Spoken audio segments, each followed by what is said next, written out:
want to run through this slide real quick because one of the questions that come up, and a lot of ranchers will come into our store or visit with one of our dealers and say, I want a X amount of protein or 40% protein, or it's kind of all about protein. And the protein is hugely important. Don't get me wrong on that. But I want to share with you SweetPro's approach to protein so that you have a little bit of an idea of why we're not as concerned about the number of protein that's on the label. And I'm going to talk about that being usable versus available. So in the SweetPro tubs, as we've already talked about, there's protein that comes along with it. This one picture I've got here happens to be a Fibermate 20, so 20% protein. It's got rumen degradable protein and rumen undegradable protein. We talked a little bit about the value of that, and we can go into that a little bit more in the Q&A if anybody wants to do that. But then beyond that, we've got this whole amino acid profile from corn, from your distiller's grains, and wheat, oats, barley, and flax. And so it's like a stave bucket, your protein. You can put as much protein in there as you want to, but wherever your limiting amino acid is, that's the total amount of protein that they're going to be able to get. The rest of it's just going to go right out the back, and they're not going to be able to utilize that. So as we look at this, we raise those staves all up because of the amino acid profile of the wheat, oats, barley, flax, and corn.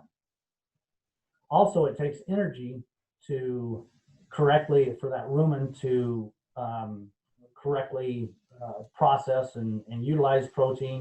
And it'll actually utilize protein for energy if it doesn't have energy, so you lack more protein. And so the energy that comes in there is supporting the availability of and usability of protein that's there. Then we've already talked about probiotin, our digestive aid, the microbes where it increases because of the pH levels, and prebiotics like moss and fructose, oligosaccharide, all of those different things, the prebiotics that feed the probiotics, get the right environment for them, and then they grow, multiply, and when they're spent, they're actually the best form of protein that there is for cattle. And then finally, improve your protein value and other nutrient value by 25% out of the grasses that they're eating or forages that they're eating. And all of this is off of 1 pound of SweetPro. So as I wrap up kind of the formal presentation here, down here on the bottom left shows the SweetPro. There's no molasses, no urea. Flax and moss are standard, coupled with the Redmond natural trace mineral, the unprocessed, unrefined sea salt, 60+ naturally occurring trace minerals. Here's a quote from Clint Swanson from Shipwheel Cattle Company in Chinook, Montana. He's been on our product now for probably around on 10 years or so.